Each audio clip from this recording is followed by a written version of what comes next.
Tai sveiki visi, toliau tęsiam neredaguotą pokalbius ir aišku, šiandien turim svarbų epizodą, nes pas mus Lietuvoje yra priimta arba oranžinės beždžionės, arba kiti dalykai, kas liečia Ameriką šiuo metu, o ten vyksta rimti procesai, finansiniai ir mum jie gali būti nepalankus, bet jie turi logiką ir ją reikia suvokti. Tai tam mes turim rizikos analitiką Šarūną Andriukaitį Sutkų, tai sveiki Šarūnai. Sveiki. Nu, aš kaip... Taip, man irgi, aš manau, kad jūs abejingų nepaliksit. Tai va, tai kai visada prezentacija, pabandysim ją sumontuoti šiandien on the fly, šitas gražias skaidrės, tai Šarūnai. Prašom, nuo ko pradedam? Tai gal pradėkim nuo to, kad tai bus galbūt tęsinys to epizodo, kurį mes turėjom praeitą kartą. Su daugiau iliustracijų, nes žmonėm kyla iš tikrųjų daug klausimų, kaip čia taip yra, kad dolerinė sistema turi kaštus ten ir visus kitus dalykus ir kasgi čia iš tikrųjų vyksta. Kadangi tuo metu mes turėjom nuotolinį epizodą, aš neturėjau galimybės pateikti tam tikrų iliustracijų savo teiginiam, tai šiandien būtent tą ir ruošiuosi padaryti. Prezentacijos pavadinimas yra Trump 2.0 arba naujų tarptautinių ekonominių santykių paradigma. Ir šiandien mes kalbėsim iš tikrųjų apie keletą dalykų. Tai pirmiausia apie pasaulinę prekybą ir JAF vaidmenį joje. Tada apie skolą ir pasaulinį dolerių poreikį. Apie JAF federalinės valdžios fiskalinę politiką ir jos pasiekmes. Tada apie dolerių sistemos politinius ir ekonominius kaštus, bei apie JAF federalinės skolos perspektyvas, bei naujos ekonominės paradigmus kontūrus, kokius nori mums, taip sakant, nubraižyti naujoji JAF administracija. Ir tai, dar kartą pabrėšiu, tai nėra tik tai Donaldas Trumpas ir mes pamatysim turbūt, kas ten yra per žmonės, kodėl jie yra labai rimti žmonės ir kodėl, tarkim, dalis tų status quo, tarkim, taip reprezentuojančių ekonomistų yra pasišiaušę visiškai prieš šitą naują, pavadinkim, realybę, nes jų visi modeliai veikia tik tai prie, sakykim, taip senų parametrų, kurie JAF konkrečiai vargu ar gali galioti, arba tiksliau vargu ar gali privesti prie tinkamo JAF, kaip čia rezultato, kuris, jeigu niekas nebūtų keičiama, tai greičiausiai būtų tiesiog elementariai JAF bankrotas per hiperinfliaciją arba per infliaciją. Bet čia sako, kad JAF gali prisispausdinti pinigų, tai per hiperinfliaciją, ja? Tai šitą ir pažiūrėkim, tada pradėsim nuo pasaulinės prekybos ir čia iliustracija reiškia, kaip atrodo pasaulinės prekybos apimtis, kairiai pusėje yra vertė trilijonais dolerių, tai prasme, milijardais dolerių, bet realiai 25 trilijonai yra bendra pasaulinės prekybos apimtis, dešiniai pusėje yra kiekis ir tų, vadinkim, prekių. Ir akivaizdu, kad nuo maždaug 95 metų, kai buvo įsteigta WTO, ta prasme, WTO tai yra pasaulio prekybos organizacija, PPO lietuviškai, tos apimtis nuolat stipriai augo ir ypač šoko, kaip matote, nuo 2004, kai tą pačią PPO buvo priimta Kinija. Ir aš tik priminsiu, kad, tarkim, visa idėja PPO buvo ta, kad tu gauni prieimą prie geriausių pasaulinių rinkų prekybinių, bet tuo pačiu mainais turi atlikti keletą, sakykime, namų darbų ir kadangi tie namų darbai nebuvo tinkamai prižiūrimi, arba gal geresnis žodis būtų angliškas enforcinami, tai nemaža dalis tų šalių, kurios gavo prieigą prie šitos sistemos, jos de facto piknaudžiavo įvairiais būdais tą sistemą.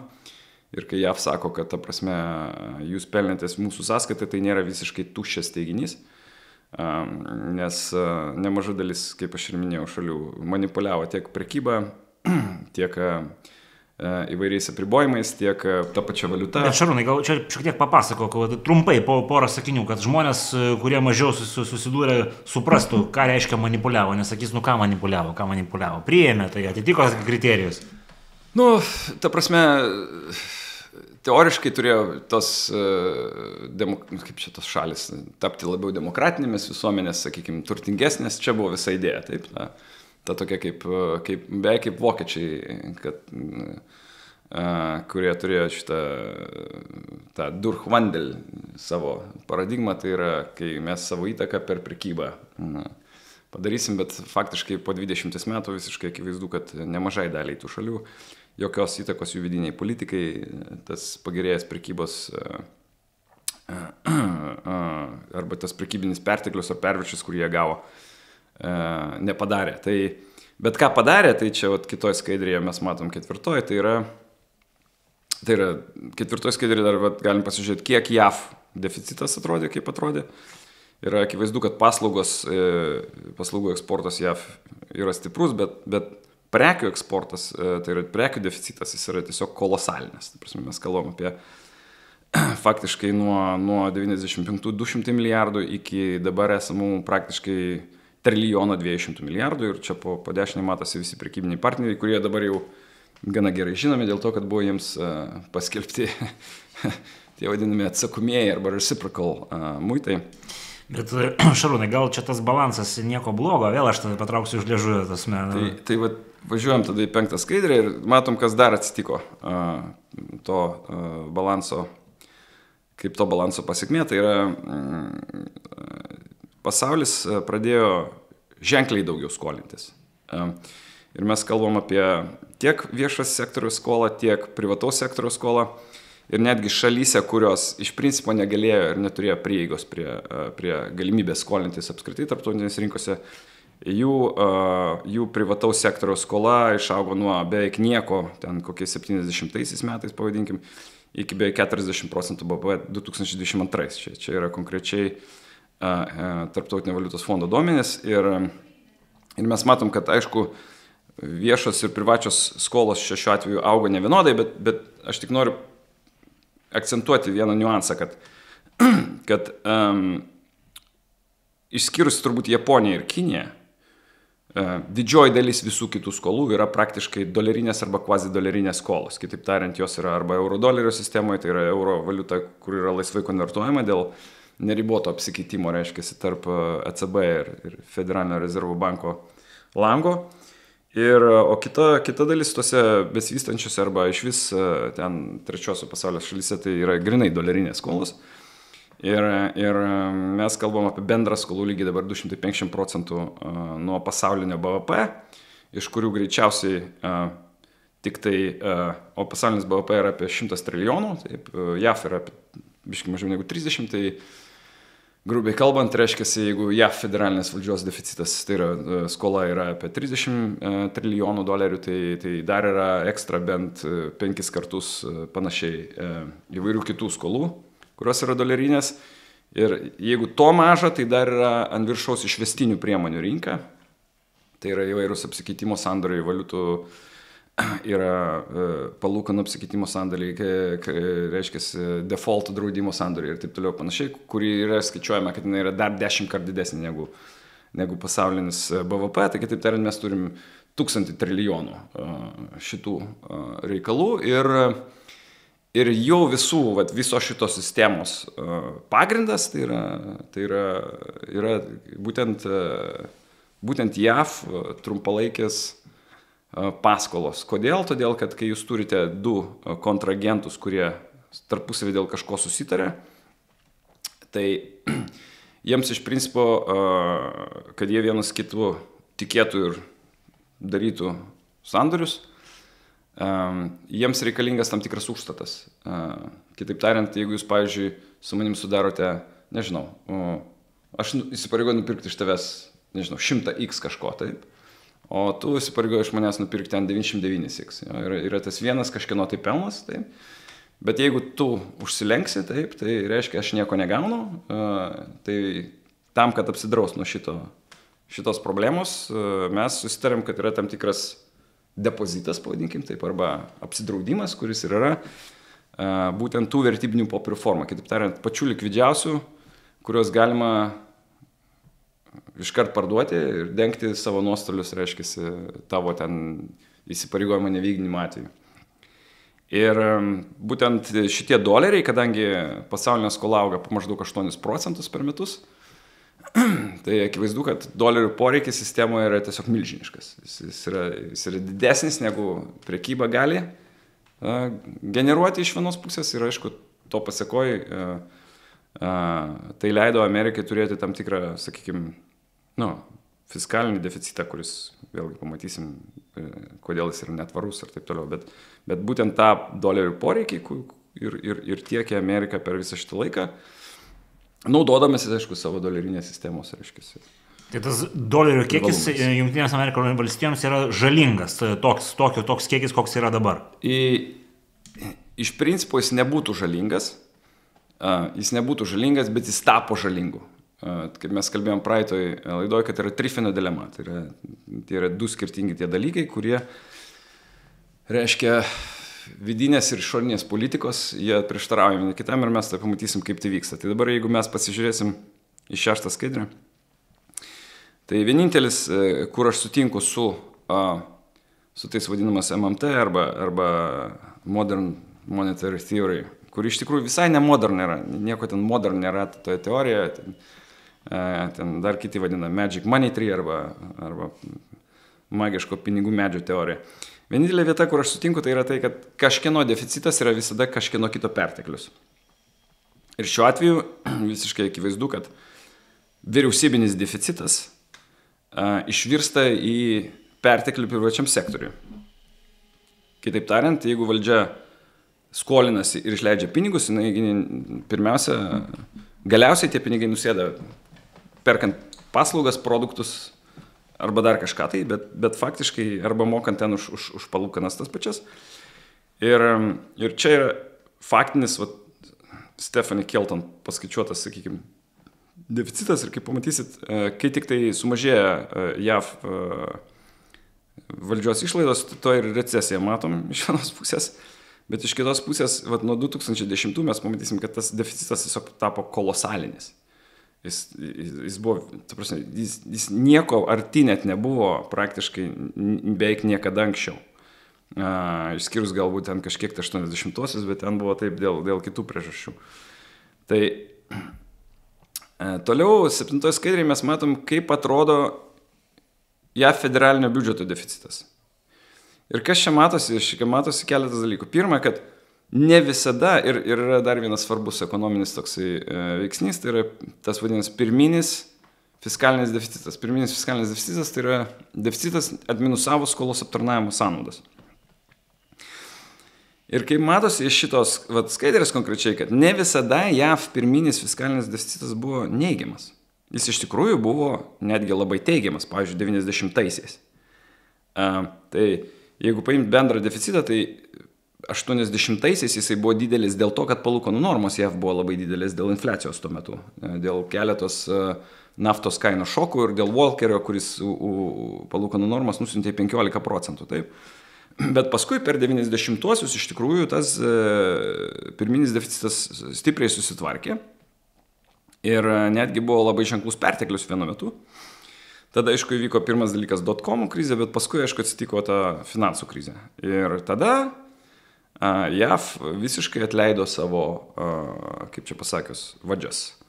Ir šitoje vietoje reikia pripažinti, kad Federalinis rezervų bankas buvo ne paskutinėje vietoje, kodėl taip atsitiko. Ir aišku, paskui įvyko COVID-as, kai JAV išlaidos biudžeto tiesiog išskrido į kosmosą. Mes kalbame apie 15% nuo BVP. Tiesiog, kas buvo nuleista grinai žmonių piniginės ir paskui, aišku, išvirto į vieną didžiausių infliacinių epizodų, sakykime, tai per paskutinius 30 metų. Ir 8 skaidriai mes turim suprasti, kur tie deficitai nuvažiavo. Ir visiškai akivaizdu, kad jie nuvažiavo į tą gerą JAV eksportą, tai yra į finansų rinkas. Ir čia šiuo atveju yra JAV akcijų rinkos vertė lyginant su BVP. Tai vadinamas Buffeto indikatorius. Šitas rodiklis 211%, tai yra pernai metų pabaigai. Aišku, dabar jis yra žemesnis truputėlį.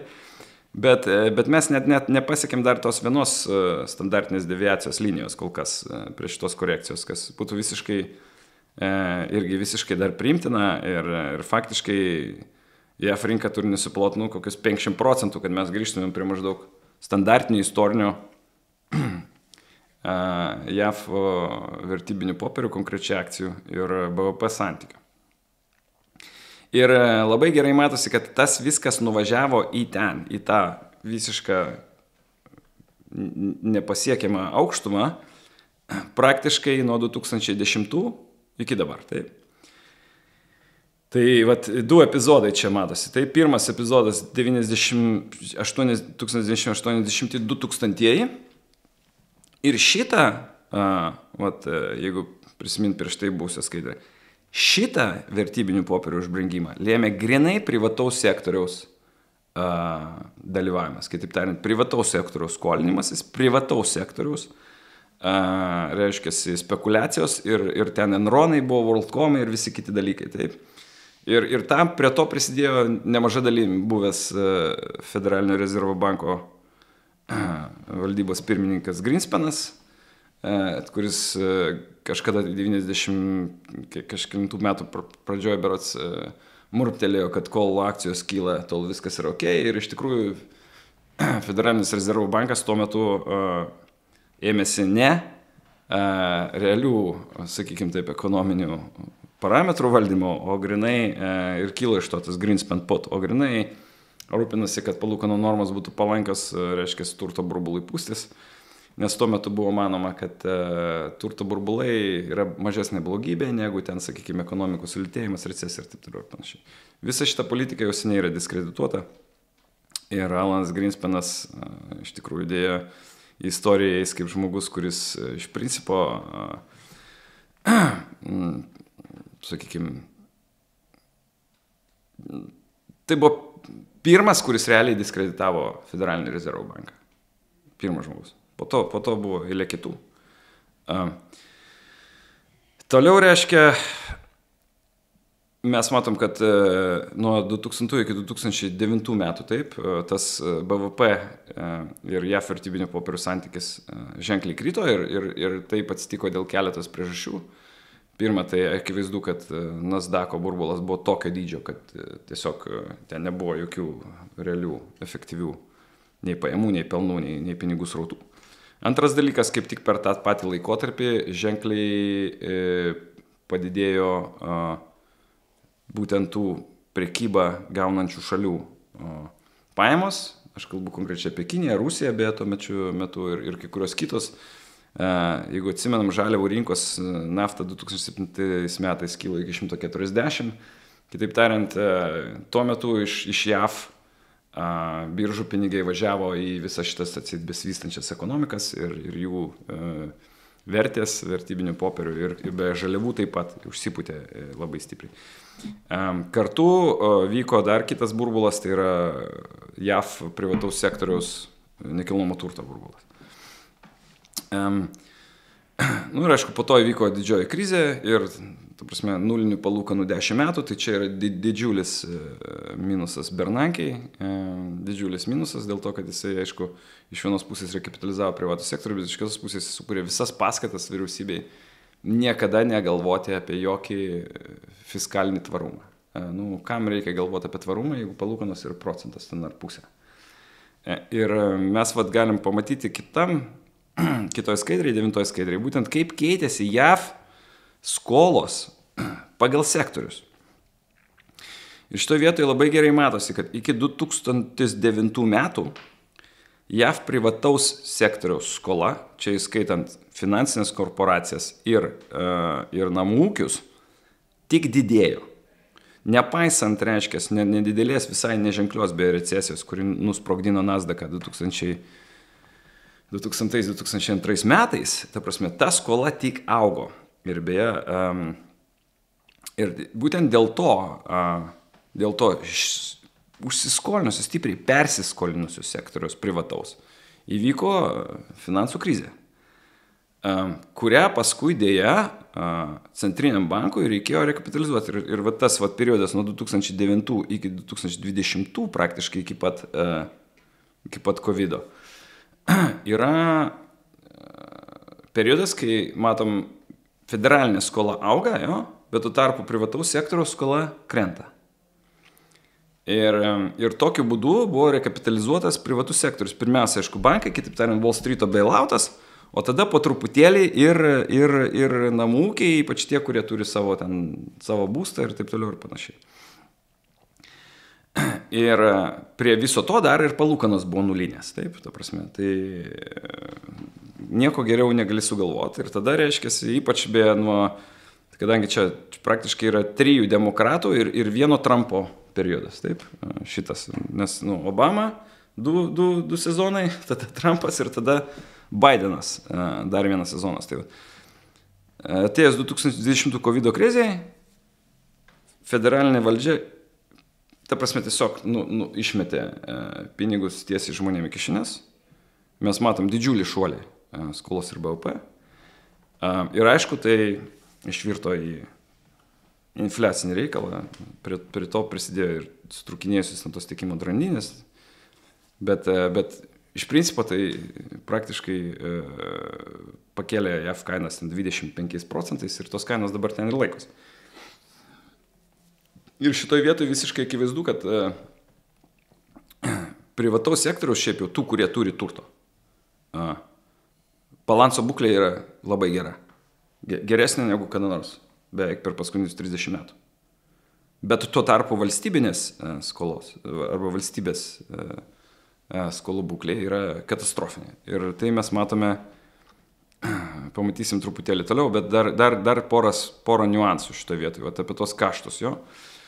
Tai ne tik, kad dabar yra rekordinė skola JAV ir jinai kainuoja ją aptarnauti, bet dar mes turim ir 10 skaidriai, kaip keitėsi atskirų namų ūkių pajamos, taip? Ir jeigu, sakykime, iki 985 visos kvintilės, čia yra kvintilėm, ir išskyrus viršutinė, kur yra top 5%, taip? Maždaug keitėsi vienodai, tai po to visiškai akivaizdu, kad apatiniai 60%, 40 tie, tai tikrai realiai ne kažkiek tai daugiau uždirbo, bet tuo tarpu daugiausiai uždirbo būtent tie top 5%, kurių realios, čia mes kalbame apie realias pajamas, realiais doleriais 2023. Jos padidėjo praktiškai, galima sakyti, daugiau negu dvigubai per 20 metų, o apatinių ne. Ir šitas, Trumpo rinkėjai yra tie 50% apačioj, kurie neturi akcijų, jie turi tik skolas ir vis prastėjančias, reiškiasi, darbo ir ekonominės ir socialinės sąlygas. O kaip Trumpo partneriai, tie, kurie turi? Ta dalis Trumpo partnerių, kurie dabar yra su juo, puikiai supranta, kad tas 50%, kur gyvena per vidurį Amerikos ir tie kraštai, jo, tai spėkit, kur yra visi ginklai? Visi ginklai yra pas tos 50, kur per vidurį. Pas tos kraštuose sėdmaišininkus, visokius raitišnikus, nėra nei vieno pistoleto.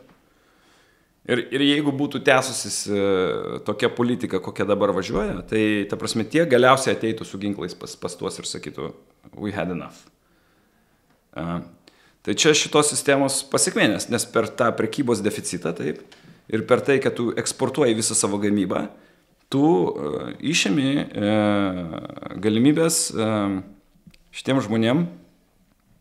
Bet žiūrėk, Šarūnai, turiu vieną klausimą. Čia dabar kažkur mačiau statistiką šiandien, kad 3-7, žodžiu, tik tai jau remia Trumpą, žodžiu. Nu, čia hipotetiškai, let it be. Tai kas gali skaudėti tam 50% apatiniam iš dabartinės politikos? Ar yra koks nors? Minutį, prieikim prie to, bet aš dar noriu tolesnę skaidrę 11. Tai čia labai gerai irgi matosi bendras pajamų. Čia yra 42 makro. Aš bandau įsivaizduoti, kaip žiūrovai šitą visą ištveria, bet čia yra gerai. Bendras pajamų reiškiasi kiekis palyginti su BVP, tai yra ta mėlyna kreivė. Tai yra tai, kas lieka darbo, kaip pavadinkim, kaip darbo pajamos, pavadinkim taip. Ir raudona kreivė yra pelno maržos JAV korporatyvinio. Ir visiškai akivaizdžiai matosi, kad nuo maždaug 1995, kaip tik nuo Vatavo, jo, tos kreivės važiuoja taip, jo. Ir atrodo, kad čia nedidelis tas skirtumytis, čia, ta prasme, mes nuo 56 maždaug procentukų nukritome iki 52 procentų nuo BVP, jo, kad bendros pajamos. Bet tai yra kolosalinis skirtumas tam apatinį, ypač turint omeny, kad viskas nuvažiavo į top 20. Į top 20. Ir šitos išsižiojusios žirklės didžiulės. Ta prasme, ir lemia, kad yra šitoks žvėriškas susipriešinimas JAV visuomenė. Tai yra tos pačios, reiškia, JAV dolerinės sistemos tiesioginė pasekmė, mano supratimu. Ir dabar, jeigu mes kalbėsim apie tą status quo palaikymą, jo, tai 12 skaidriai, mes aiškiai matom, kad JAV niekada neturėjo tiek daug skolų, kaip turi dabar, išskyrus po Antro pasaulinio karo, taip? Ir jeigu viskas važiuotų taip, kaip yra, taip, tai projekcija yra, kad mes važiuojam skrendam į kosmosą. Ir status quo išlaikymas, šiuo atveju toliau dar daugiau federalinių subsidijų per deficitą ar per kažką, o netgi normalūs standartiniai ekonomistai puikiai supranta, kad jeigu ekonomika investuoja valdžia, tai ir jinai išstumia privataus sektoriaus investicijas. Elementariai dėl to, kad jos grąžos ir kitokie parametrai visiškai netitinka to, kas yra rinkoje. Ir taip yra beveik visur.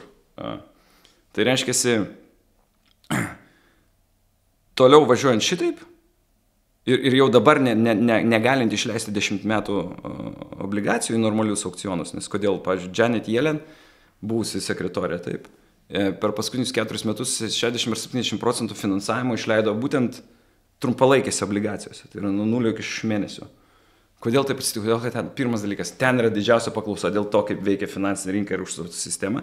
Ir antras dalykas, visi, kurie mato šitą progresiją, ta prasme, 10 metų netikė. Nei vienas nepirks, ta prasme, ir ką tu turėsi tą, ką turėjo Listras, kai atėjo Listras į šitą ir pasakė, mes ne tik, kad nekarpysim, mes didinsim, stimuliuosim, ir tada įvyko vienas dalykas, įvyko paprasčiausiai neįvykęs Britanijos 10 metų aukcionas. Ta prasme, jis nevyko, ne ta prasme, kad nevyko. Ir jinai greičiau negu Salota baigė savo dienas. Jis tiesiog palūkanų norma nuo 4 procentų iškart išėjo 5. Ir viskas. Ir baigėsi jos politinė karjera. Ir šitoj vietoje visi turi suprasti, kad jeigu būtų toks toliau kaip status quo, tai JAV rizikuoja, kad jų skolų aukcionas nevyksta, o jeigu nevyksta aukcionas, viskas šitą sistemą. Viskas. Jai kapėts. Tai Bideno administracija, kaip sakoma, ir nebandė daryti aukcioną paskutinį metą. Ne, Bideno administracija nusprendė paimti visai kitą, ta prasme, jie ten bandė, bet tokiais ribotais kiekiais. Ir jie iš tikrųjų, jie galvojo, kad jeigu jie toliau, jie ką norėjo? Jie norėjo apdėti mokesčiais dar, taip, kad sumažinti deficitą, bet jie nieko nekalbėjo apie federalinės, sakykime, valdžios deficito mažinimą. Tiesiog didinti mokesčius for the rich, jo? Nes kaip viskas atrodo optiškai teisinga, taip, 20 procentų uždirba viską, tai davai mes iš jų atimsim ten 80-90 procentų, nesvarbu kiek. Ir dar atiduosim, kitaip tariant, dar didesnis valdžios įsitraukimas, dar didesnė, kaip čia pasakius, resursų švaistimas, nes, ta prasme, valdžia realiai, ir visi čia kalba apie gerovės valstybę, kad ne viskas yra kaštas, aš visą tai suprantu, bet realybė yra, mesgi puikiai suprantam, kokia yra realybė. Prasme, užtenka pasižiūrėti, pavyzdžiui, nežinau, kokias istorijos pasimkim, net pas mus jų yra ne viena ir ne dvi. Tai kai tu paprasčiausiai, ir tas matosi beje iš paprastos statistikos. Pernai metais JAV fizinės investicijos į kapitalą arba kapitalo priemonės buvo 500 trilijono, o akcijų atpirkimai 1 trilijonas. Taip? Ta prasme, akcijų atpirkimai 1 trilijonas, o fizinės investicijos yra 500 trilijono. Ir šitoj vietoj labai geras interviu beje buvo, čia kaip tik penktadienį, Besanto su Takeriu Carlsonu. Aš manau, kad visi tie žmonės, kurie čia panikuoja ir trėdžia, turėtų tą interviu paklausyti ir suprasti, kodėl šitos administracijos politika šitaip radikaliai pasikeitė. O jinai pasikeitė. Supranti, Šarūnai, žmonės negali Lietuvoje klausyti, nes mes dviejų dalykų neatsiejam. Tasme, Jungtinės Amerikos valstijos gelbėjasi nuo savo šiknos, tuo tarpu jų gelbėjimas mus stumia į tam tikrą šikną ir žmonės nebegali be emocijų žiūrėti tų dalykų. Tai vienareikšmiškai negali, nes iki to laiko buvusios administracijos žiūrėjo į visą tai pro pirštus. Visus piknaudžiavimus, pradedant nuo to, kad nebuvo sukurtos atitinkamos konkurencijos sąlygos. Pavyzdžiui, Kinija, visi žino, kad Kinija vogė IP, jinai darė visokius ribojimus. Intellectual property čia tas. Taip. Ta prasme, jinai reiškiasi dėjo muitus, ta prasme, čia tas toks kalba kalbėsintas pasakė, tai žiūrėkit, jeigu jūs visi sakot, kad muitai tokie blogi, tai kodėl jūs turit muitus Amerikos prekiam? Pasakykit man. Taigi jie blogi. O jeigu jie tada jau nėra tokie blogi, tai tada kodėl jums rūpi, kad mes jums muitus uždėjom? Kokia čia problema yra? Prasme, jūs apsispręskit, kurioje pusėje jūs norite būti intelektualiai. Bet didelė dalis tų šalių, jos iš tikrųjų šitą sistemą piknaudžiavo įvairiais būdais. Tame tarpe ir mes, Europos Sąjunga. Mes piknaudžiavom, pirmas dalykas, nemokėdami už gynybinį skydą. Antras dalykas, mes turim visą krūvą apribojimų JAV produktam. Aš jau nekalbu apie žemės ūkį, kur čia yra šventa karvė Europos Sąjungos, ta prasme, ten neįmanoma sustarti nei dėl vieno punkto, ta prasme, kai buvo paskutinės dėrybos berods 17 ar kada, tai iš 300 prekių susitarta buvo dėl 4. Ten prancūzišką aštrį kažkokį ten dar, ta prasme, nei dėl kviečių, nei dėl grūdų, nei dėl mėsos, dėl nieko nebus susitarta. Ir to tarpu... Čia dėrybos viduje ir dėrybos... Ne, čia JAF ir Europos Sąjungos dėrybos buvo dėl, reiškiasi, apribojimų maisto produktams mažinimo. Ir ten, aišku, genetically modified food, kitaip tariant, imsit Europos Sąjungą, ne, mes ne. Nu tai iš karto atkrenta. Jo, tada tenai, reiškiasi, pesticidai, herbicidai, insekticidai kokie naudojami. Jums tinka? Ne. Tai prasme, ten... Tai Šarūnai, jūs norit pesticidų, herbicidų ir modifikuoto maistą? Aš ne tą noriu pasakyti. Aš noriu pasakyti, kad, ta prasme, ir JAV leido tą daryti, nes federalinės valdžios skola su BVP buvo apie 40%. Kitaip tariant, sistemos palaikymo kaštai buvo palyginti nedideli, nes mes turim suprasti, kad JAV išleidžia tuos vertybinius popierius ir JAV moka tas palūkanas. Jie negali pasimti tų palūkanų, pavyzdžiui, proporcingai iš Kinijos, iš euro ir, ta prasme, nėra tokio mechanizmo, kaip tu gali padaryti tai. Ir dabar, kai JAV palūkanų sąnaudos yra trilijonas, kas sudaro beveik 30% jų federalinės valdžios, reiškiasi... Bet Šarūnai, kai sakai, jie išleidžia, tai jie ir kai išleidžia ir gauna. Čia žmonėms gal kiekvienam bus labai sunku suprasti tą žodžių basic. Taip, bet tai teisingai, ta prasme, aišku, kad JAV skolinasi. Taip, JAV skolinasi ir tada tie properiai pradeda cirkuliuoti. Jo, jie eina iš vienų rankų į kitas, kaip užstatai, kaip neužstatai visur. Bet esmė yra ta, kad palūkanas tai moka JAV. Taip. Palūkanas moka JAV ir tos palūkanos, jos buvo ne problema, kai buvo nulis. Taip, Bernankės esmė, jisai rekapitalizavo sistemą iš tikrųjų, bet jisai nuleido palūkanas žemiau plintuso. Realios palūkanų normos buvo neigiamas ilgą laiką. Ir prie tokios, reiškiasi, neįmanoma investuoti. Jo?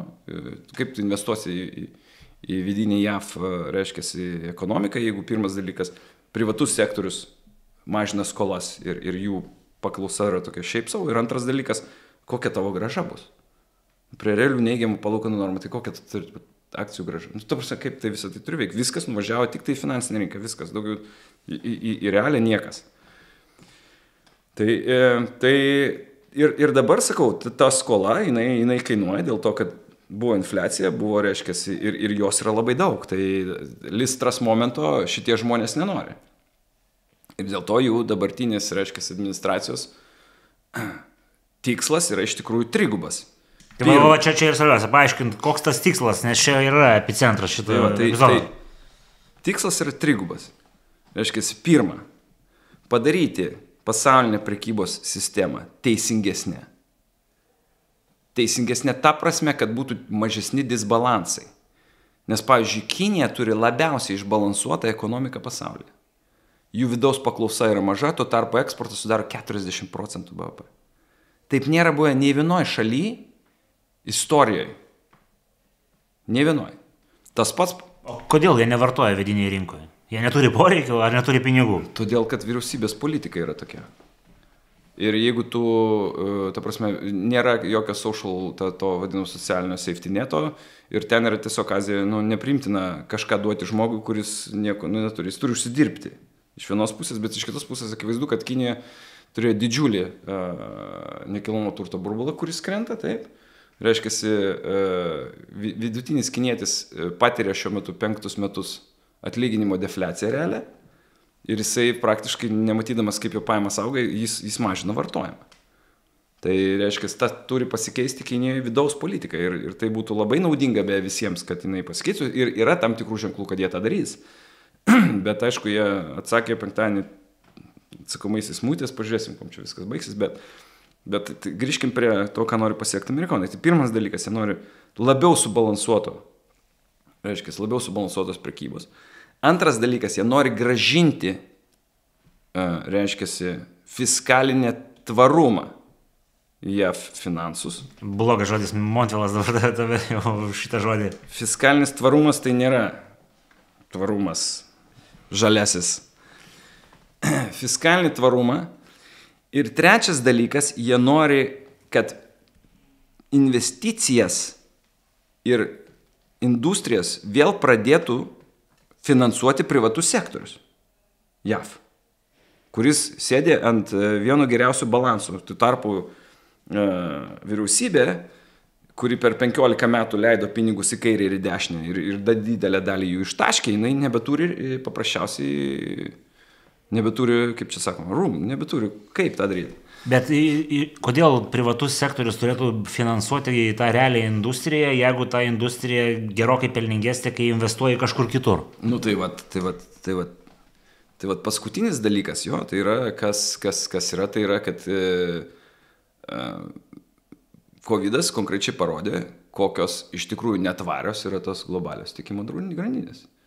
Ir kai kalba eina apie, pavyzdžiui, realų kinetinį karą, tai akivaizdu, kad JAV negamina ne tik, kad ten laivų, ten dar kažko, bet negamina elementarių dalykų, kaip, pavyzdžiui, pirštinės, chirurginės, baziniai vaistai, ten, reiškia, infuziniai visokie skyšiai ir taip toliau. Ta prasme, visos krūvos dalykų, kurių realiaus konflikto sąlygom, neturint, tu faktiškai pasmerktas. Bet ar čia aplamai yra realu visą šitą industriją atkurti, kai toks jos kiekis yra išvažiavęs? Tai dabar grįžkim prie plano, jo, kai tu klausi manęs, kaip ar realu, kaip padaryti taip, kad reiškiasi, kad ir čia mes dabar kalbame apie 13, tai yra skaidrė paskutinė, aišku, tiesiog yra, ačiū uždėmesį. Tai kas tai yra tas Trumpo planas dabar? Ir tai iš tikrųjų visai ne Trumpo planas. Tai yra iš tikrųjų Steven Mirren, Scott Bessent, Peter Navarro ir eilės kitų pakankamai protingų žmonių. Ir kai kurie sakys Navarro, tai čia nesutinku visiškai. Jie nori padaryti dabar būtent tai, apie ką aš ir kalbu, kaip priversti privatų sektorių investuoti į tai, ką nori valstybė, ogi padaryti tą investavimą super patraukliu. Taip? Ir tą galima padaryti per keliais dalykus. Pirma. Ką daro muitai? Muitai didina tavo grąžą, jeigu tu investuoji Amerikoje. Taip? Nes tu gauni didesnę pelno maržą. Antras dalykas, ką jie norės padaryti, jie mažins mokesčius. Taip? Tai vėlgi irgi didina tavo grąžą. Ir konkrečiai kalbant apie Bessento planą, tai tas 3-3-3, tai yra 3% federalinis deficitas. Iš principo tai reiškia pirminį perteklių valdžios. 3 milijonai papildomai naftos produktų per dieną, kas reiškia pigiai energetika ir beje. Ir 3% realus BVP augimas. Kitaip tariant, stabilus arba mažėjantis skolos ir BVP, federalinės skolos ir BVP santykis. Toliau reiškia mokesčių mažinimas ir federalinio turto monetizacija. Kitaip tariant, viskas beveik, kas yra nuo Misisipės ir į rytus, yra federal lands JAV turi gausybę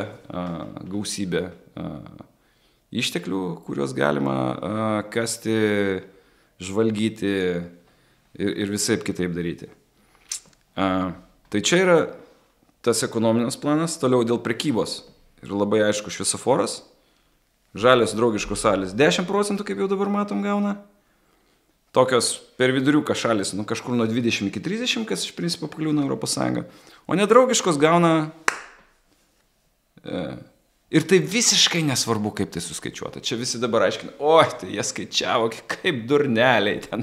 Taigi paėmė šitą perteklių, padalino iš 2. Tau ir formulė. O koks skirtumas, kaip aš suskaičiavau?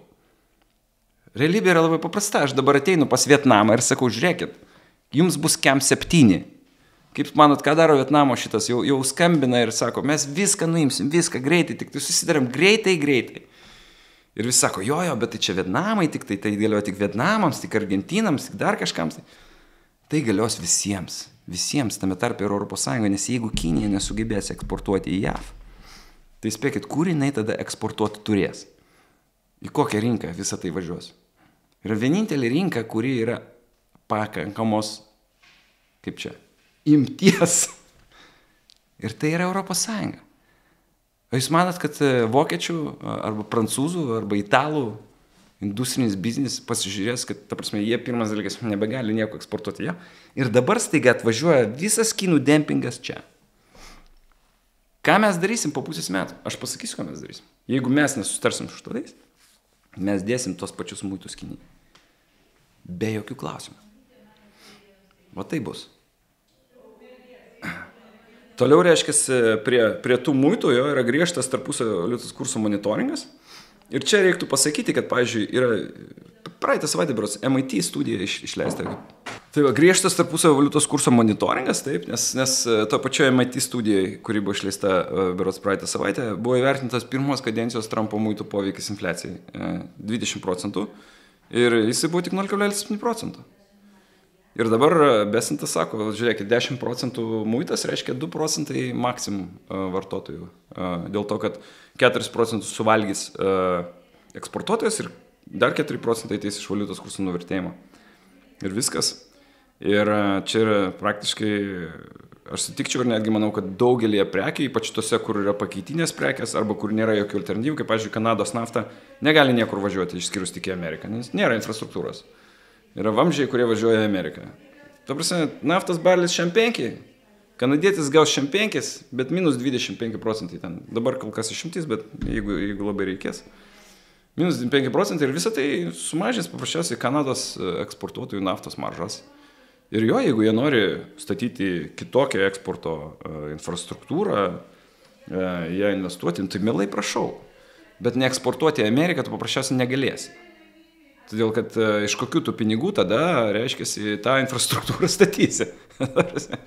Tai tų susisiekiančių prekių, kurios iš principo net negalės permesti į kainą JAV vartotojų, yra nemažai.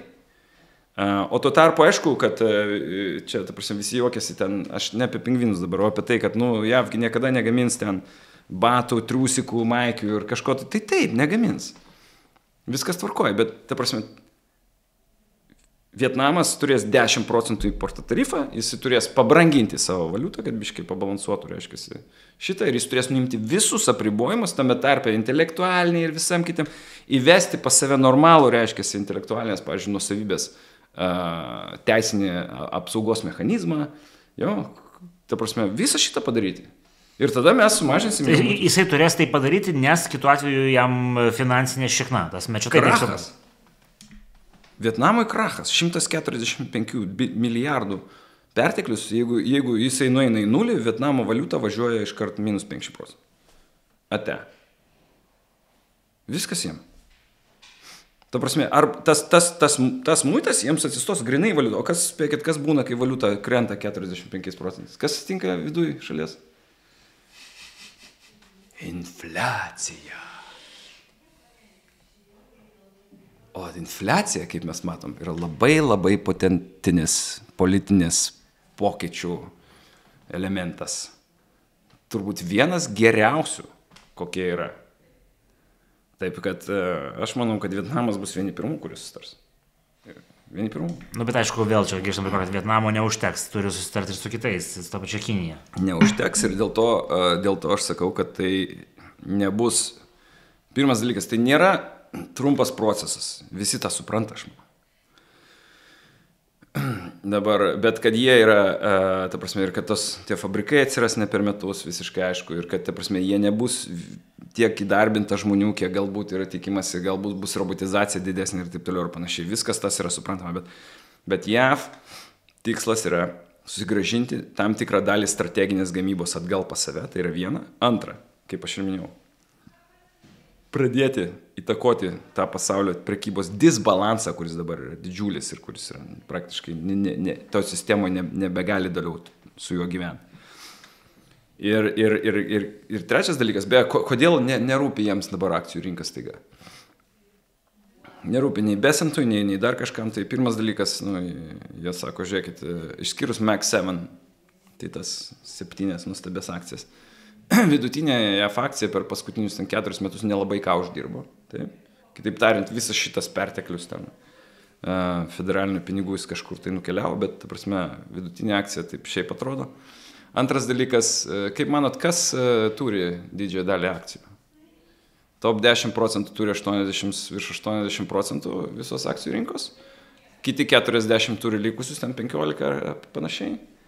Žodžiu, ne Trumpo rinkėjas. O apatiniai 50 turi tik skolas. Nei vienos akcijos neturi. Jiems visiškai neskauda, bet spėkit, kas jiems dabar. Tai, kad Trumpas sakė, kad ką mes darysim, mes mažinsim energetikos kaštus. Nafta nusiplojo 15%. Per 2 dienas po muitų paskelbimo ir be penktadienį Saudo Arabija vietoj to, kad išeitų po OPEC susitikimo ir sumažintų gavybą, atsakydamai, sakykime, potencialiai susitraukiančią pauzą, jie padidina gavybą. Padidina gavybą. O čia jums yra geopolitinis toksai nedidelis twist, jo. Kodėl Saudo Arabija staiga didina gavybą? Dėl 2 priežasčių, aš manau. Pirma, jie nori, kad jų OPEC nariai, kurie nuolatos piknaudžiavo kvotomis, tokie kaip Irakas tenai ir kai kurie kiti, gamintų pagal kvotą. Ir antra, nes Trumpas pasakė Saudam, žiūrėkit, dabar jūs būsite tie bachūrai vidurio rytuose, aš tuoj susitvarkau su Iranu, jūs būsite tie, bet jūs turit padaryti, kad naftos kaina pakristų, nes Putikas su manim šnekėti nenori. Kaip manot, kas nutiks, kai naftos kaina nukris nuo 5 iki 40? Kas atsitiks su Putikos karo? Mašina baisia. Man atrodo, ten į tą mašiną bus tiek prigrūsta pagalių į ratus, kad it's gonna screech and halt. Ir atbėgs žviegdamas. Ir net Dmitrijų atsiūs, o pats atskris į Saudo Arabiją ir susitars, padarys viską, ką reikia. Tai reiškia, energetikos kainos krenta. Palūkanų normos skirtingai nuo to, ką pasakoja visi, kokia bus infliacija ir taip toliau ir panašiai. Krenta. Tai jeigu palūkanų normos krenta, tai paprastai prie infliacijos jos nekrenta. Jos krenta, kai galvojama yra apie defliaciją arba ekonomikos sulėtėjimą. Ir čia galime mes ginčytis, kokio jisai bus didumo. Besantas ir Navarro ir kiti norėtų, kad tai būtų trumpalaikis šokas, iš kurio galima būtų greitai išvažiuoti. Ir galbūt toks bus scenarius, galbūt iš vis nebus. Nes, pavyzdžiui, JAF įdarbinimo duomenys už vasarį 228 000, jokios krizės nėra. Bent jau pagal darbo rinkos šitus. O tai, kad ten Maskas atleidinėja į kairę ir dešinę visą krūvą veltėdžių biurokratų, tai čia tik tai gerai nuo to. Čia nieko blogo nuo to nėra. Ir tai reiškia, palūkanos krenta, tai ko jiems reikia? Doleris pinga. Irgi jiems tinka. Pinga, euro atžvilgiu jisai pinga. Jenos atžvilgiu jisai pinga. Tai viskas... Čia, esmė tam, pavyzdžiui, eiliniam amerikonui, kuris galbūt turi įstaus Europoje, tai jam ne pliusas, bet verslui. Tas 50, apie kuriuos mes kalbam, Europos nėra matęs gyvenime. Bet tu girdėjai, ką sakė tam interve, kad besitas, kad kilo, žodžiu, skolos ir kilo turizmas į Europą, kažkaip ten 24 metais. Bet turizmas į Europą, tai kodėl? Todėl, kad, ta prasme, visas tas kraštas ir tie visi dabar, kurie ten po COVID-o once in a lifetime, jo, ten tokį, you only live once, jolo šitie visi pensininkai ir visi kiti, kurie yra rich. Ir beje, jie visi yra Bideno rinkėjai, visi tie pensijų rinkų, kur sėdi, tai jie yra Bideno rinkėjai. Taip. Jie visi yra 401k beneficiariai. Ir by the way, visai būtų sveika, nes dabar vidutinio pensininkų portfelį, JAF akcijos sudaro virš 60% alokacijos. Kai šiaip turėtų būti 40% max, ta prasme, didesnė dalį turėtų sudaryti obligacijos. Bet kadangi obligacijos buvo tokia tragiška investicija nuo 2020 iki dabar, ta prasme, jos prarado 50% savo vertės, mes kalbam apie nominaliai, realiai dar daugiau, taip, nes dėl Bernankės politikos ir dėl nulinių šitų. Tai aišku, kad niekas nenori dabar jų paliesti, net su, kaip sako, 10 pėdų. Tai jie sukišti visi tas 7 kompanijas? Didžioji dalis jų sėdi būtent tam standartiniam market cap, rinkos kapitalo vertė pagrįstam indeksą, kur 35% vertės yra tos 7 kompanijos. Top 15 kompanijų JAF kapitalizacijos sudaro beveik 50% JAF pagal kapitalizacijos vertą sudaryto indekso, kitaip tariant, to standartinio S&P 500. 15 įmonių. Ką veikia kitos 405? Ir jie visi sėdi šitam reikale, ta prasme, su virš 60% alokacija. Tai yra toks rizikos kiekis, kuris, ta prasme, bet kam prieš 20 metų atrodytų absolutely crazy. Bet tai pensininkam Amerikos bus krachas? Nes jie pajus tą, tasme. Jeigu ekonomika rebalansuojasi link realios ekonomikos ir tas užtruks, bet, ta prasme, mes supraskim, paskutinius 15 metų, kuo blogiau realiai ekonomikai, tuo geriau finansų rinkai. Taip. Visas šitas standartinis ekonominis naratyvas, kad jeigu ekonomika gerai, tai rinkos turėtų kilti, apsiverti aukštyn kojom po GFC. Ta prasme, nes kuo blogiau ekonomikai, tuo daugiau stimulo gali tikėtis. Kuo daugiau stimulo, tuo labiau varys finansų aktyvai. Vat į tokią mes atvažiavom realybę. Ir viskas tas labai aiškiai pasimatė per COVID-ą, jo, kai viskas nusiplojo kovo mėnesį 20. Ir tada išeina mūsų nuostabusis dabartinis, reiškiasi, Fed chairmanas Powell, ir jis sako, unlimited printing. Unlimited. Ir akcijų rinkos padaro tą tokį hop. Ir jau gegužės mėnesį viskas 10% up. Plus 10 metams, plus 10%, kai buvo minus 30. Jo? Tai mes dabar, ta prasme, mes esam finansų rinkose, kurios yra absoliučiai priklausomos kaip nuo narkotikų, nuo bet kokio stimulo. Ir visiškai akivaizdu, kad, ta prasme, reikia grįžti atgal ir tai apie tą ir kalbam, detox periodas, taip, nuo šito viso vyriausybinio nuolatinio stimuliavimo, be kurio, kaip bet kuris narkomanas, dabar jau neįmanoma išvažiuoti nei ketvirčio. Ir tai bus akivaizdu, kad tai bus kurį laiką trunkantis, kaip bet kuriam narkomanui, kai tu atimi iš jo narkotikus ir nedaduodi metadono, tai jis pradės lakstyti truputėlį kambarį ir rėkti visai. Ir tokių lakstančių dabar yra labai daug. Bet ar jiems pavyks, taip sakant, kaip čia pavyks, ar jiems pavyks išlaviruoti visą tai, ar vis dėlto galiausiai narkomanas taip rėks, kad neįmanoma ir ta prasme privers visą šitą reikalą apsukti atgal, aš nežinau. Aš norėčiau tikėti, kad jiems pavyks. Ir jeigu jiems pavyks, iš tikrųjų į JAF, be Reigano laikų irgi kai išrinko Reigano, akcijų rinka buvo euforija, paskui nusiplojo 30%. Ir tada pradėjo važiuoti tik vieną pusę viršų. Nes kai kalba eina apie dereguliavimą, mokesčių mažinimą, geresnės investicinės sąlygas vietoje ir realų pajamų augimą, vartotojo, kuris realiai turėtų leisti pinigus, tai yra bottom 60. Tai visa tai iš karto atsistoja į tinkamus ekonominius duomenis ir į kompanijų pelnus. Pažiūrėsim.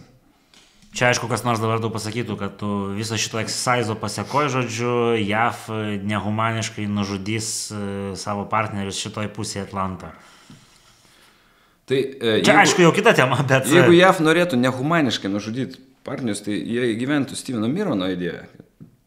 Paimti skolą ir paversti ją 100 metėm be kuponėm obligacijom, taip. Kitaip tariant, paimam 10 metų skolą, diskontuojam ją, ant kokių 2 procentų geriausia būtų, kur kai nukris jau iki 2 procentų ir tarifų karas nebus pasibaigęs arba nebus, reiškia, išspręstas, tai tada ateis ir sakys, žiūrėkit, kur pas mus laiko mūsų vietiniai, jie mes mokėsim taip, kaip yra. O visiems kitiems, kurie turit išorę, va jums 100-metę be kuponė obligacija ant 2 procentų diskonto. Have it. Va tada čia būtų visiška bazuka. Tada tikrai būtų labai labai liūdna mūsų transatlantiniam partneriams, tai yra šitoj pusė balos. Ir aišku, čia yra pats silpniausias jų, sakykime, šitas, nes aišku, jeigu tu turi skolą, kuri nemoka kupono, tai prasme, tai trilijoną išimi iš karto, taip, iš deficito, vienareikšmiškai. Bet greičiausiai tai nebus įgyvendinta, aš tikiuosi. Užteks ir visų kitų priemonių. Bet kai man sako, kad sako, JAV neturi jokių svertų, JAV čia toj pasibaigs, čia dolerio dominavimo galas ir taip toliau. Nu, tai yra visiškos nesąmonės. Absoliučios. Ir aš pasižiūrėsiu, kiek ilgai spardysis mūsų nuostabioji Europos komisija, kur jie nori tada suartėti su Kinija, ta prasme, mes ir taip nuo Kinijos jau priklausome. Mes iš jų perkam saulės elementus, mes iš jų pirksim baterijos ir to neužilgų pirksim viską absoliučiai, kas susijęs su elektra. Jau ir taip perkame, aišku, ir tosterius, ir televizorius, ir telefonus. Ta prasme, ką mes Europos Sąjungoje gaminam, pasakykit jūs man, iš visų šitų dalykų. Mes paslaugų ekonomiką, Tai vat man įdomu, kaip paslaugų ekonomika laimės realų fizinį karą prieš ką nors. Ir dabar visiškai aišku, kad kaip čia Starmeris darė, Coalition of the Willing, jo pradžiai buvo 30 000 kareivių, paskui 20, paskui gal tik 10, paskui gal pasitariau su Makronu, gal mes tik tai dangų iki Kijevo kažkur, nu, žodžiu, ir tik su sąlyga, kad jeigu va, tie bus bičiai iš Atlanto ir, taip sakant, sakys, kad, nu, ir mes čia gal. Nu, apie ką mes kalbam? Aš manau, kad Europos Sąjungai nuo šito viso šoko bus pagaliau tik geriau, nes jai N kartų buvo sakyta, kad tai turi pirmas dalykas investuoti gynybą, antras dalykas mažinti apribojimus, mažinti biurokratiją ir taip toliau. Ką darė mūsų visi šitie? Jie viską darė atvirkščiai. Jie viską tik didino, jie prikūrė tokių reguliavimų, kur, ta prasme, mes net neįsivaizduojame. Kažkada juokelis šis sklandė, man atrodo, 18-19 metai, kad Europos Sąjungos kopūstų reguliavimas, kopūstų auginimo reguliavimas yra 21 000 žodžių. Tai mūsų vidinėje rinkoje didesnė apribojimai yra negu prekyba, pavyzdžiui, su Amerika. Nu, pavyzdžiui, atsiųsti ten produktų iš kokios Ispanijos į Graikiją ar dar kažkur tai ten. Tai yra, nu, tai dabar teks pradėti dirbti, bet tam, kad dirbti, reiškia, reikės atrasti išteklių. Kas mūsų visą šitą skolą, kaip jūs man atpirks už 500 milijardų šitą vokiečių skolą? Kas pirks? Kas tokie? Kurie? Keliam rankas. Amerikonai sakė, nepirks. Tai jeigu amerikonai nepirks, kas pirks? Tai kinai tik tai lieka. Kinai? O kokiu būdu kinai pirks? Tai prasme, tai jie mums pardavinėja ir tada eurus investuoja į mūsų skolą. Taip? Ta pati daro kaip dabar su amerikonais. Jie parduoda amerikonai, bet jie neinvestuoja į jų skolą, jie investuoja dabar į auksą, ten dar kažką, tai taip nenori pirkti. Tai dabar kinai pirks mūsų skolą ir tada klausimas bus, kaip pas vokiečius ateis, reikės, žinot, 60% skolų yra pas mus. Ir tada vokiečiai įdomu, ar jie padarys tą, ką gali padaryti, pavyzdžiui, amerikonai, ar tiesiog bus, nežinau, visai kitoks požiūris į šitą reikalą. Nu, kiekvieniečiai sakys, žiūrėkit, jeigu jūs neapmokat mums skolų, tai mes atsiunčiam pas jūs biškį, nu, ten keletą laivų, porą lėktuvų, raketėlę galim vieną kitą nuleisti jūsų. Nu, prasme, turim jau. Tai, nežinau, pažiūrėsim. Aš labai skeptiškas. Aš nesakau, kad vėlgi, kad mes judam link šito dalyko bendrai paėmus. Aš manau, kad ir aš turiu vilties, kad tas planas, pirminis tikslas, tai yra mažinti apribojimus, didinti subalansuotumą prekybos ir skatinti šalis daryti tai, ką jos privalo daryti, nepaisant to, kad ir kaip jom būtų tai skausminga, tai prasme, suveiks. Nes jeigu turi vėžininką ir jam reikalinga operacija, Bet jis vis tiek laksto aplink ir sako, man nieko aš nenoriu pjauti, man baisus chirurgai ir taip toliau ir panašiai. Tai ką tu turi daryti tada tokiu metu? Tu tiesiog turi jį užmigdyti ir išpjauti tai. Nu. Negali to nedaryti. Nepriklausomai nuo to, ką galvoja tavo pacientas. Ir dabar amerikonai daro viską tą, būtent tokiu būdu, kokį daro, nes visi kiti būdai feilino. Visi kiti būdai nepavyko. Visokios diplomatinės ir kitokios niekas nesuveikia. Tai dabar gausit šok terapiją. Nu ir ką? Ir paskui žiūrėsim.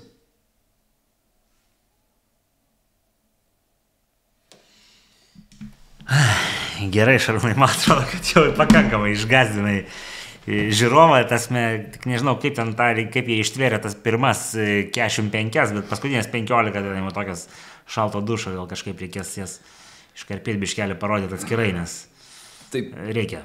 Ne, tai pirmas 45 yra duomenim pagrįstos, reiškiasi duomenim pagrįstos. Yra daug žmonių, kurie pasakoja įvairius naratyvus ir šneka belė šnekėt.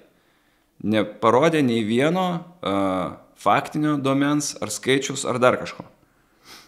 Ir šitoj vietoj aš stengiuosi būti maksimaliai objektyvus, kaip man atrodo vėlgi.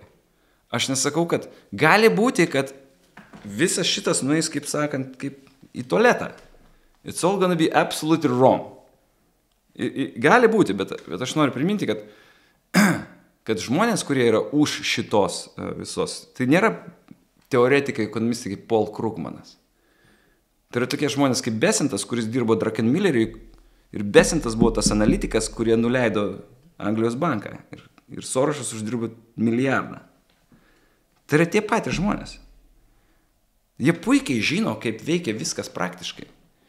Kaip susiję, kaip kas, kaip kodėl. Ta prasme, visokie Krugmanai ir visi kiti, tai jie yra knygų žiurkės. O kai pabandė knygų žiurkės nueiti į kapitalo rinką ir buvo du tokie.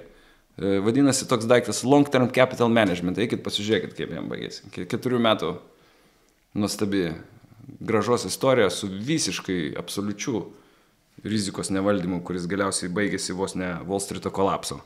Tai ten sėdėjo irgi Nobelio premijos laureatai. Taip kad aš tikiu labiau šitais, negu visais tais dažniausiai už valstybės pinigus universitetuose išlaikomais knygžiurkiais. Ir viskas. Bet ar tai reiškia, kad visa tai bus lengva gyventi? Nemanau. Matos iškart, koks pasipriešinimas yra. Taip. Bus žvėriškas pasipriešinimas visam tam. Ar tai reiškia, kad tam tikri argumentai tų pačių knyginių neturi? Tai aišku turi, ta prasme, grįžtant prie tų visų mažos vertės prekių. Jo, bet aš turiu menį, kad tai yra tiesiog derybų pradžia. Ir kai tu parodai, kad ta prasme, pas manęs vertas yra, o tu mane 10 metų apgaudinėjai, tai pagal tą britų posakį, žinai, fool me once, shame on you, fool me twice, shame on me. Tai šiuo atveju Trumpas 2.0 ateina ir sako, you can't fool me twice anymore. Enough. Ir dabar pradėsim šnekėtis. Ir su visais, tame tarpe su Europos Sąjunga. Ir jeigu Europos Sąjunga bus protingi, jie jokių eskalacijų nedarys, atvirkščiai stengsis padaryti taip, kad Amerikos prekės atvažiuotų čia be muito ir ypač ten visokie automobiliai, nes europiečiai šiaip mėgsta savo automobilius, nebūtinai amerikotišką pirks ir taip toliau ir panašiai, labiau pasitikėti šitą ir pradės dereguliacinį procesą mūsų viduje įvairių dalykų, dėl kurių, pavyzdžiui, ta pati vidinė rinka mūsų tiesiog taip sudėtingai veikia. Ir tai bus mums tik į naudą ir paskui gynybos išlaidos, kurios nueis į reiškiasi mūsų sektorius ir į kompetencijas, nes realiai, jeigu pasižiūrėti Europos Sąjungą gynybos plotmėje, jinai neturi keletos dalykų, bet viską kitką iš principo galėtų susirinkti ir visai padorę kainą. Tai, prasme, jie neturi tolimojo smūgiavimo pajėgumų, kur tikrai be amerikonų nieko, jie neturi, reiškia, palidovinių žvalgybinių pajėgumų, kur ir aišku, tai yra tas pats branduolinis atgrasimas, kuris iš principo yra tik prancūzų Tai šito vat nėra, bet viską kitką Europą gali pasidaryti savo, įskaitant be lėktuvnešius, kurie nebus tokio dydžio kaip amerikonų, bet ir gerai, nes mums ir nereikia tokių, mes neplauksim ten į Antarktidą ar dar kur nors. Mūsų užteks, kad mes Indijos vandenyje, tarkim, galėtum pakaurinti savo pagrindinius prekybinius ryšius. Mes turim pakankamai gerą pėstininkų visą šitą, mes turim visą krūvą tų pačių jūrinių modelių įvairių, pradedant nuo norvegų, ten tų katerių ir baigiant, reiškia, tais pačiais prancūzų ir britų, reiškia, korvetiniais laivais ir taip toliau ir panašiai. Čia aš kalbu dabar iš tokio vieno analitiko, kuris irgi daro podcastus per un. Toksai yra būtent apie labai beje įsigilinęs žmogus, tai pats gynybos konsultantas. Taip, kad Europa turi tikrai, bet Europai reikia susitarti, Europa turi suprasti, kad nebegali kiekvienas daryti savo. Nebegali. Mes turim pradėti arba visi dirbti kartu, arba tada mūsų ištampys po gabaliuką, kaip ko ir nori tokie žmonės kaip Putinas, kaip kiti. Ok, Šarūnai, mic drop. Tai dėkui Šarūnai už vizitaciją. Už šaltą dušą, sukelsim slaidus ir iš tikrųjų čia išeina šiandien, pirmadienį, tai pakankamai viskas šviežia. Tai dėkui visiems, kurie žiūrėt ir iki kitų kartų.